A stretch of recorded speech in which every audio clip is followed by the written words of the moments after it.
Okay, so Switzerland is well fortified, but there is a lot more that goes into this. Switzerland would have been strategically useful for Germany, but it was a great asset to Germany in many ways. It was a safe place to store stolen treasure, an international arbiter for Germany with countries in South America and Asia, and in the event that Germany lost the war, Switzerland could be vital to bankroll the Nazi Party and its leaders wherever they wanted to go, and it in fact did this with some Nazis who escaped to South America. And some have argued that the Nazis didn't invade regions that they saw as being Germanic, such as the Sudetenland or Austria. But I think that's a little bit more ideological than historical an argument. Well, Switzerland wasn't just neutral in World War I and World War II. It had maintained a policy of armed neutrality in global affairs for a long time, arguably going back to its occupation during the Napoleonic Wars. And it had farmed out its citizens to fight as mercenaries well back into the 16th century, and their abilities as pikemen were known across Europe, so this was a very martial culture. So the earliest moves toward Swiss neutrality can go back to about 1515, when the Swiss Confederacy suffered a terrible loss to the French. Following the defeat, the Confederacy abandoned expansionist policies and looked to avoid future conflict in the interest of self-preservation. But when Switzerland was invaded by France in 1798 during the Napoleonic Wars and made a satellite of Bonaparte's empire, it had to compromise its neutrality. After Napoleon's defeat at Waterloo, major European powers concluded a neutral Switzerland would serve as a valuable buffer zone between France and Austria and contribute to stability in the region. In the 1815 Congress of Vienna, they signed a declaration affirming Switzerland's perpetual neutrality within the international community. And arguably, this order held until World War I, sans some other major wars in the 19th century. So many people saw the benefit of Swiss neutrality. Switzerland maintained its impartial stance through World War I. It mobilized its army and accepted refugees, but didn't take any sides militarily.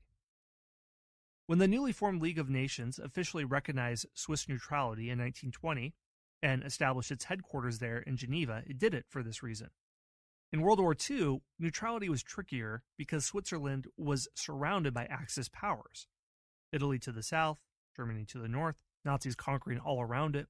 So while Switzerland maintained its independence by promising retaliation in the event of an invasion, it continued to trade with Nazi Germany. And this is part of the controversial legacy that Switzerland held after the war ended. There's been much research into the role of Swiss financial institutions in the plunder of European Jews.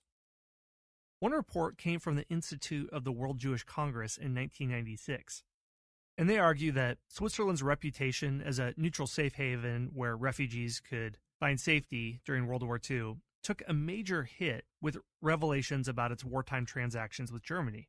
What began as an examination of bank accounts of Holocaust victims gained momentum to include the whole gamut of Swiss financial dealings with the Nazis. Switzerland served as a repository for Jewish capital smuggled out of Nazi Germany and states threatened by it, and also for vast quantities of gold and other valuables plundered from Jews and others all over Europe. Up to the end of the war, Switzerland laundered hundreds of millions of dollars in stolen assets, including gold taken from the central banks of German-occupied Europe. At the war's end, Switzerland successfully resisted Allied calls to restitute these funds. In the Washington Agreement of 1946, the Allies contented themselves with acceptance of a mere 12% of the stolen gold. Only a handful of Holocaust survivors were able to reclaim their assets. As it turned out, some of the dormant bank accounts of Holocaust victims were taken by the Swiss authorities to satisfy claims of Swiss nationals whose property was seized by communist regimes in East Central Europe. The Swiss banks have long been a favored place for unstable countries to store their wealth. Before the Second World War, with the rise of Nazism, many Jews in Central and East Europe tried to protect their assets by depositing money in Swiss accounts and their valuables in Swiss safe deposit boxes. The Swiss even strengthened special banking secrecy laws in 1934 to encourage such transfers, which preserved the anonymity of depositors. But many of the Jews who deposited their wealth in Switzerland couldn't escape the Holocaust, and Switzerland was less happy to accept Jewish refugees than it was their bank deposits. In 1938, at the suggestion of the Swiss chief of police, The city of Bern requested that Berlin mark the passports of Jews with a J, so that German Jews could be instantly distinguished from German Gentiles and be denied admission into Switzerland. After the war, when the survivors attempted to reclaim their assets, they encountered a web of bureaucracy that refused to recognize the fact that death camp survivors or heirs who perished couldn't provide documentation to show it, such as a death certificate. It's not as if they were handing out death certificates at Auschwitz. So Swiss banks adhered strictly to the rigid restrictions of Swiss banking laws, and ignoring the special situations that had arisen out of the Holocaust.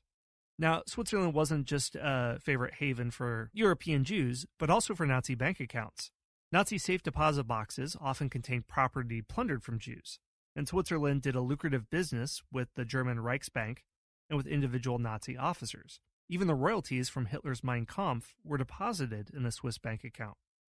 Now, something interesting about the role that Switzerland played in assisting Nazis who saw that they were on the losing end of the war and that defeat was coming has to do with how money transfers were handled. Documents recently uncovered in former East German archives after the Berlin Wall went down suggest that in 1944, the SS chief, Heinrich Himmler, sent a special train loaded with hundreds of millions of dollars worth of gold and jewelry and art objects to Switzerland for deposit in its banks.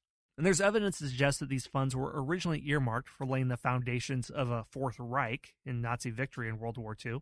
A book by Frederick Forsyth called The Odessa File puts forth this theory, and he says that his book was based on meetings by German industrialists representing some of the leading German concerns in Strasbourg in November 1944. At that meeting, major leaders of German industry were told, "From now on, the German industry must realize that the war cannot be won and that it must take steps in preparation for a post-war commercial campaign." These steps included smuggling over $100 million in gold bullion to Switzerland. Swiss art dealers also trafficked in art seized from Jews and others. Britain's chief investigator of looted art produced damning reports on the activities of the Swiss dealers. Both American and British authorities pressed for the prosecution of several of the worst offenders, but little came of this. All right, so that is the experience of Switzerland maintaining its neutrality in World War II. It stand to gain financially quite a bit from its dealing with the Axis powers, while also, because of its neutrality, it could reach out to other partners for diplomacy, for finance, and fare pretty well. The final country we're going to look at is Turkey, and the basis for this original question. Turkey maintained neutrality, like I said, partly because it was not in a position to get involved in another ruinous war. Its country was too young and too fragile, but also because it feared repercussions. Russia was to its north. Turkey had frequently engaged with Russia over the centuries. There were strategic waterways and points that were always contested, like the Bosphorus Straits, which was the waterway that would have given Russia access to the Mediterranean from the Black Sea.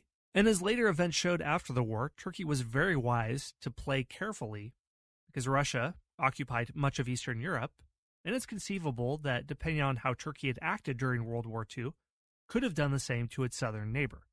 Selim Derengel mentions in his book Turkish Foreign Policy During the Second World War, An Act of Neutrality, that Turkey's actions during the war weren't born out of opportunism like Switzerland, but out of necessity.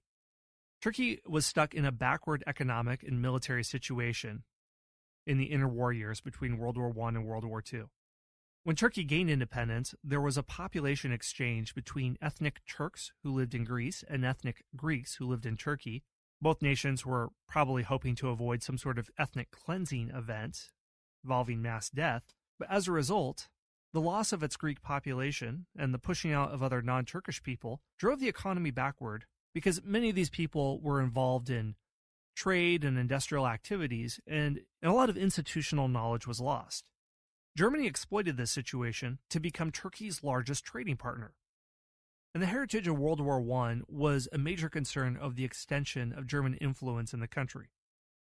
But that doesn't mean that Turkey was completely at the mercy of others. After all, Turkey was able to profit from its sale of chrome ore to the highest bidder. There are questions on whether Turkey was actually willing to enter the war. Derengel thinks they never were. Some other German historians think that they were. But Winston Churchill's dream of enticing Turkey to enter the war, for the most part, was just that. And this fantasy may have related to his fixation on the Gallipoli campaign of World War I, which he was involved in. and any chance of this happening probably vanished in 1943 with the disaster of the British Aegean campaign. There was courting on both sides for Turkey to enter the war. German leaders met with President İsmet İnönü in Ankara, while Winston Churchill secretly met with İsmet İnönü inside a train wagon near the city of Adana in 1943. İsmet İnönü later met with Franklin D. Roosevelt and Churchill at the Second Cairo Conference in December 1943. But Turkey remained neutral until the end of World War II and tried to maintain an equal distance between the Axis and Allied powers until February 1945, when Turkey entered the war on the side of the Allies against Germany and Japan. At that point, the European war was effectively over, and Turkey was not threatened by Japan in any way. Roosevelt and Churchill thought that Turkish neutrality would serve the interests of the Allies until 1941 by blocking the access from strategic oil reserves in the Middle East and the Caspian Sea. But the early Axis victories up to the end of 1942 made Roosevelt and Churchill reevaluate a possible Turkish participation in the war on the side of the Allies. Turkey's army and air force was decently sized, and Churchill wanted the Turks to open a new front in the Balkans and attack Axis there. But Roosevelt still believed that a Turkish attack would be too risky, and if they had to defend Turkey, then that could stretch Allied resources in the way that Britain having to defend Portugal would be difficult. And many people in Turkey still remembered the 11 years of nonstop warfare between 1911 and 1922 and didn't want to return to that. Beyond that, Turkey wanted a guarantee that the United States and the United Kingdom would stand beside Turkey in case of a Soviet invasion of the Turkish Straits after the war.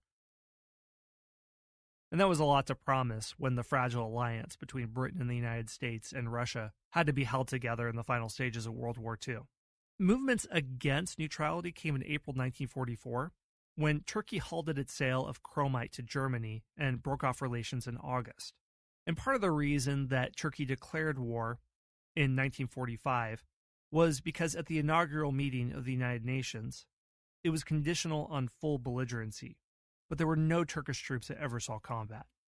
A big reason that Turkey avoided the war is because plans for the Allied invasion of Europe didn't involve them as much as it could have. The Allies famously entered Europe on D-Day in 1944, and also up from Italy. But there were plans to invade from the Balkans as well, and if this would have taken place, then Turkey would have been heavily involved, and there would have been significant pressure from the Allies for them to break their neutrality. In London, the Joint Planning Committee had been refining an invasion plan since 1942, and in May 1943, they completed an investigation of an invasion along the coast of Yugoslavia. But the only possible land bases from which the invasion could have been launched were in Turkey. So Turkey would have been like the bridgehead for a Balkan D-Day, the way that England was. By launching an attack from across the Bosphorus, British forces would sweep down and liberate Greece and then move north. But without Turkish support, the plan was set aside. And by the fall of 1943, the Allied advance in Italy opened up ports across the heel of the Italian boot. Invasion plans for Yugoslavia were revised again. The War Cabinet unveiled a detailed set of plans in November 1943 to establish a bridgehead in Albania. This time the attack wouldn't come from across the Bosphorus, but across the Adriatic Sea. So this plan would topple the unstable pro-German government in Bulgaria and encourage a domino effect across the Balkans. And it was tempting to invade Europe from this direction, because the British knew that Bulgaria's government was on the verge of switching sides from the Axis to the Allies. And Axis satellites could fall in a domino effect and knock out Bulgaria, Romania, Hungary, or Croatia. Capturing the Balkans would also stretch German manpower thinner and deprive the German war economy of chromite, which Turkey sold to it. Chromite was essential to steel production, and Turkey produced about 17% of the world's chromite. Germany relied on two sources, the Balkans and Turkey. And the Allies were annoyed with Turkey's double game in feeding the war industry of the Axis powers. And Turkish diplomats privately assured the Allies that they were secretly delaying shipments of chromite to the Germans. We don't know if this is true or not, but we do know that Turkey profited handsomely from its trade with Nazi Germany. And in return for chromite, the Germans supplied Turkey with military equipment to boost its small military. But in a meeting in November 1943 at the Tehran Conference with Joseph Stalin, the plans for a Balkan invasion ended. Stalin considered the Adriatic his sphere of influence and completely rejected British plans to do so.